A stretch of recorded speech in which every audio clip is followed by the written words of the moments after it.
സമാധാനവും സർവ്വനന്മയും. നിങ്ങൾ കേട്ടുകൊണ്ടിരിക്കുന്നത് സായം പോഡ്കാസ്റ്റ് സീരീസിലെ ഒരു എപ്പിസോഡ്. ഞാൻ കപ്പുച്ചൻ സന്യാസ വൈദികനായ ജയന്ത് മേരി ചെറിയാൻ. ഇന്നലെ നാം ക്രിസ്തുവിന്റെ ജീവിത കച്ചകൾ കണ്ടെങ്കിൽ ഇന്നിതാ ഏഷ്യ 25:6 മുതൽ നമ്മോട് പറയും, ഇതാ തന്റെ ജനത്തെ ചൂഴ്ന്നു നിൽക്കുന്ന അന്ധകാരത്തിന്റെയും അജ്ഞാനത്തിന്റെയും ആവരണങ്ങൾ, കച്ചകൾ, ശീലകൾ ദൈവം എടുത്തുമാറ്റാൻ പോകുന്നുവെന്ന്. ദൈവത്തിന്റെ മലയിൽ ദൈവം ഏറ്റവും ഹൃദ്യമായ, രുചികരമായ, സമൃദ്ധമായ വിരുന്നൊരുക്കുകയാണ് സർവ്വജനത്തിനും വേണ്ടി. ഇരുളും കണ്ണീരുമെല്ലാം ദൈവം ഒപ്പിയെടുക്കുകയാണ് ഈ മഹാവിരുന്നിൽ. വേദനകളും ആത്മീയാന്തതകളുമെല്ലാം. 2 കൊരിന്ത്യർ 3:15, 2 സാമുവേൽ 15:30. ദൈവം മരണത്തെ തന്നെ വിഴുങ്ങിക്കളയുന്നു.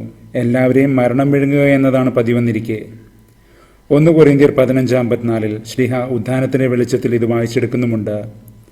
ഇന്ന് ഒരു മലമുകളിൽ നാഥൻ യഥാർത്ഥമായ ഒരു വിരുന്നൊരുക്കുന്നുണ്ട്. അപ്പം വർദ്ധിപ്പിക്കുമ്പോൾ മത്തായി 15:29 മുതൽ നാഥൻ പറയുന്നു, ഇവർ എന്നോടൊപ്പം 3 ദിവസമായിരിക്കുന്നു. ഇപ്പോൾ അവർ വിശന്ന് തളർന്നിരിക്കുകയാണ്. 3 ദിവസം നാഥനൊപ്പം. ഉദ്ധാനത്തിൻ്റെ അനുഭവമല്ലാതെ മറ്റെന്താണിത് സൂചിപ്പിക്കുന്നത്? മരണത്തെ ദൈവം വിഴുങ്ങിക്കളഞ്ഞിരിക്കുന്നു. നാഥൻ അവിടെ നിരവധി അത്ഭുതങ്ങളും രോഗസൗഖ്യങ്ങളും സാധ്യമാക്കുന്നുണ്ട്. മനുഷ്യന്റെ ജീവിത ദുഃഖങ്ങളെ, അവനെ ഞെരുക്കുന്ന വൈവിധ്യപൂർണമായ വിശദാംശങ്ങളെ ഇന്നിതാ സുവിശേഷം എടുത്തു പറയുകയും ചെയ്യുന്നുണ്ട്.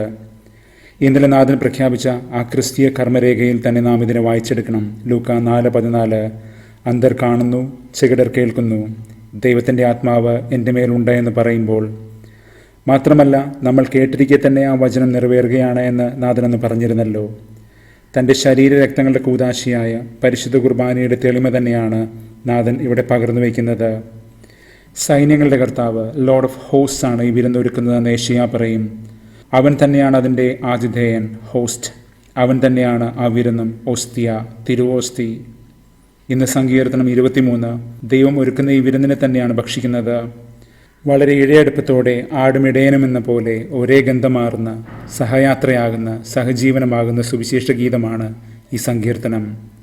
കർത്താവിൻ്റെ ഭവനത്തിൽ ഞാൻ എന്നും എന്നേക്കും വസിക്കുമെന്ന്. ദൈവക്കുഞ്ഞാട് തന്നെയാണ് ദൈവഭവനമായി, ദേവാലയമായി വെളിപാടിന ഗ്രന്ഥത്തിൽ വിരിയുന്നത്. കുഞ്ഞാടുകളായ നമ്മളോട് അത്രമേൽ താതാത്മ്യപ്പെടുകയാണ് ദൈവം, ദൈവക്കുഞ്ഞാട്. ഇന്ന് വിശുദ്ധ ജോൺ ഡമഷീൻ്റെ തിരുനാളാണ്.